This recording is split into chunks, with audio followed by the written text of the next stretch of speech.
Assalamualaikum warahmatullahi wabarakatuh. Hari ini kita akan membahas mengenai gangguan pernafasan dan upaya menjaga kesehatan sistem pernafasan manusia. Yang pertama yaitu influenza. Influenza merupakan penyakit yang disebabkan oleh infeksi virus influenza. Gejala utama influenza yaitu demam dengan suhu lebih dari 39 derajat Celcius, pilek, bersin-bersin, batuk, sakit kepala, sakit otot, dan juga rongga hidung terasa gatal. Dengan kondisi hidung tersumbat, penderita influenza akan kesulitan bernafas. Virus influenza keluar dari tubuh seseorang bersamaan dengan batuk dan pilek, kemudian disebarkan melalui udara. Selain itu, virus juga dapat menular ketika seseorang menyentuh permukaan yang terkontaminasi virus. Kemudian orang itu menyentuh mulut atau mata.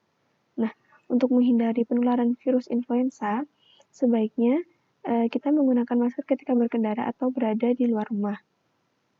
Kemudian kita rajin mencuci tangan dengan sabun sebelum dan sesudah makan. Yang kedua yaitu faringitis. Faringitis merupakan peradangan pada tenggorokan atau faring oleh kuman penyakit. Nah, kondisi ini disebut juga dengan radang tenggorokan, yang ditandai dengan tenggorokan terasa nyeri, gatal, demam, sulit menelan, dan pembekakan di leher depan. Nah, faringitis ini disebabkan oleh virus.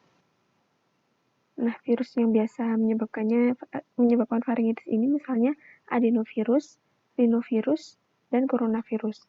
Sedangkan bakteri-bakteri yang dapat menginfeksi faring salah satunya adalah Streptococcus pyogenesis. Selain disebabkan oleh infeksi virus dan bakteri, dan juga jamur, faringitis juga dapat disebabkan oleh zat kimia yang dapat mengiritasi jaringan pada faring. Faringitis merupakan penyebab umum sakit tenggorokan.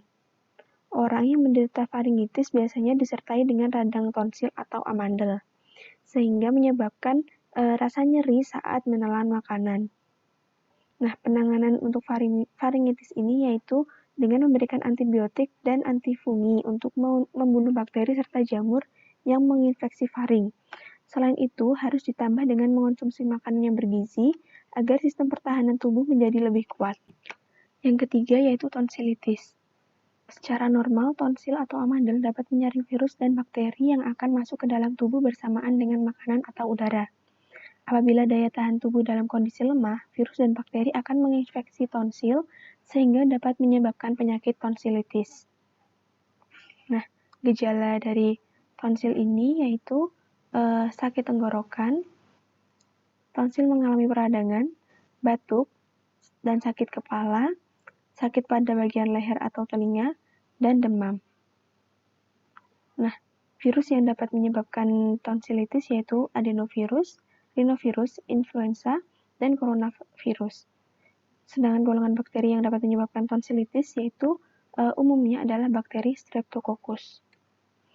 Yang keempat yaitu tuberkulosis atau TBC. Penyakit TBC merupakan radang paru-paru, peradangan pada dinding alveolus disebabkan oleh infeksi bakteri Mycobacterium tuberculosis. Penyakit ini dapat menular melalui droplet. Selain menginfeksi paru-paru, bakteri ini juga dapat menginfeksi bagian lain dari tubuh.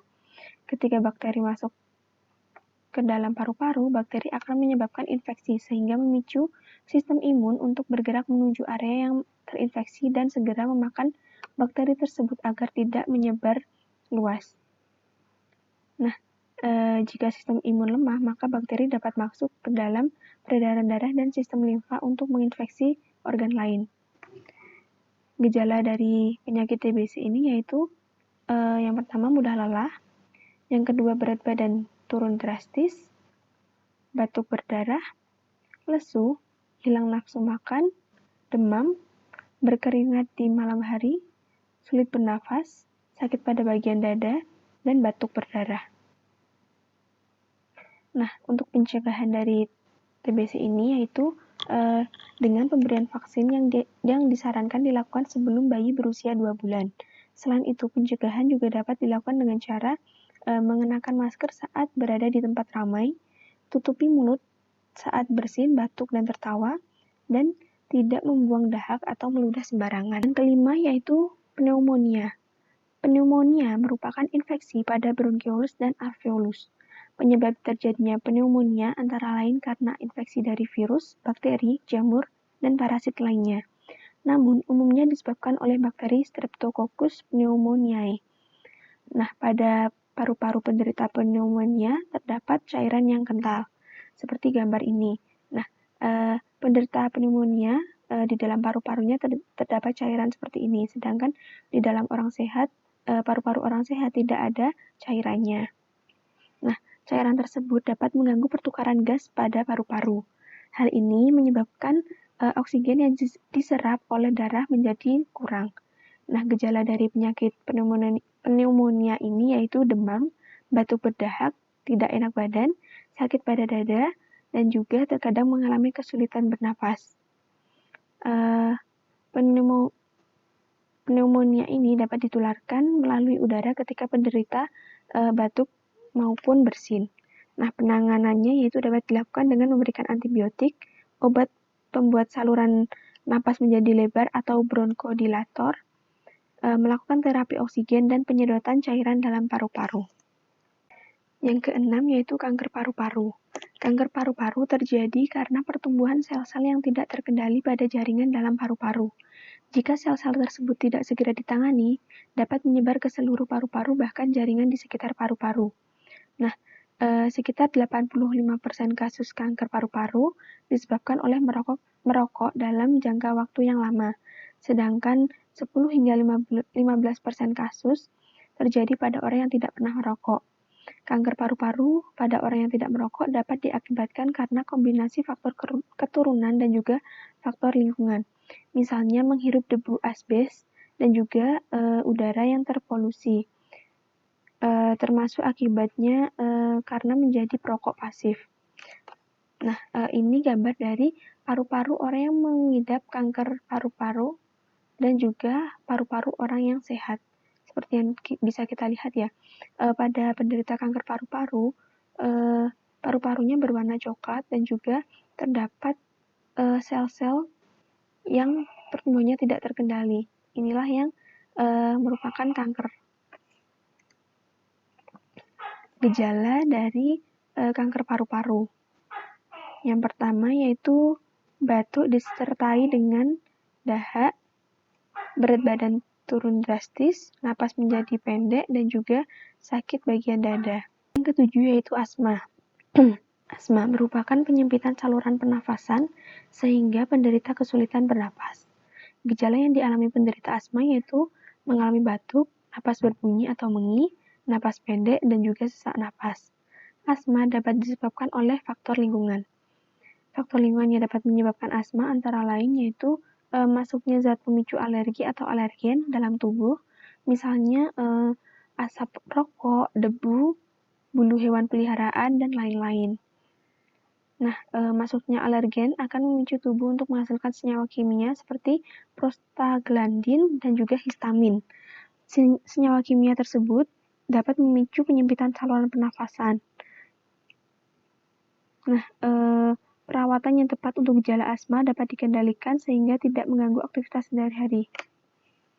Namun, sebenarnya asma merupakan penyakit kronis yang sampai saat ini belum dapat disembuhkan. Untuk penanganan dari asma ini bisa menggunakan inhaler. Inhaler merupakan salah satu alat bantuan utama asma, di mana dengan menghirup kandungan obat di dalam inhaler akan membuka saluran pernafasan yang menyempit sehingga memudahkan pernafasan pada pasien. Yang kedelapan yaitu COVID-19. COVID-19 disebabkan oleh virus SARS-CoV-2 atau dari kelompok coronavirus yang merupakan kelompok virus yang menginfeksi sistem pernafasan. Nah, penularannya yaitu melalui droplets. Penularannya bisa melalui cara-cara sebagai berikut, yaitu tidak sengaja menghirup percikan ludah atau droplets yang keluar saat penderita COVID-19 bersin atau batuk. Yang kedua yaitu memegang mulut, hidung, atau mata tanpa mencuci tangan terlebih dulu setelah menyentuh benda yang terkena droplets penderita COVID-19. Yang ketiga yaitu kontak jarak dekat atau kurang dari 2 meter dengan penderita COVID-19 tanpa mengenakan masker. Selanjutnya yaitu gejala COVID-19. Nah, gejala virus corona ini bisa muncul dalam waktu 2 hingga 14 hari setelah terpapar virus corona. Tetapi kebanyakan penderita merasakan gejalanya setelah sekitar 11 hingga 12 hari. Gejala yang terjadi di minggu pertama biasanya ringan. Nah, berikut ini yaitu gejala yang biasa terjadi pada minggu pertama, yaitu demam lebih dari 38 derajat Celcius, kelelahan atau lemas, batuk tidak berdahak, pegal-pegal, tidak nafsu makan, hilangnya kemampuan mengecap rasa atau mencium. Nah, upaya untuk mencegah penularan COVID-19 yaitu menggunakan masker ketika berada di luar rumah, rajin mencuci tangan dengan sabun sebelum atau sesudah makan, menjaga jarak, mengonsumsi makanan bergizi, buah, dan sayur. Yang kesembilan yaitu asfiksia. Asfiksia merupakan kondisi ketika kadar oksigen di dalam tubuh berkurang. Kondisi ini bisa mengakibatkan penurunan kesadaran dan bahkan mengancam nyawa penderitanya. Penyebab asfiksia dapat disebabkan oleh tersedak, paparan asap atau zat kimia, tercekik, kondisi tertentu pada bayi yang baru lahir, dan juga kelainan seksual. Nah, paparan asap dari rokok menyebabkan Hb cenderung mengikat CO2 daripada O2, sehingga kadar oksigen dalam tubuh berkurang.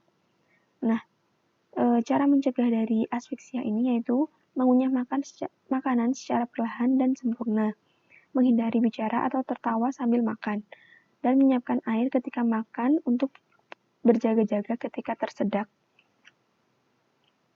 Nah, gambar di samping merupakan cara pertolongan pertama pada seseorang yang mengalami tersedak. Yang terakhir yaitu upaya menjaga kesehatan sistem pernapasan manusia. Yang pertama yaitu melakukan olahraga yang rutin.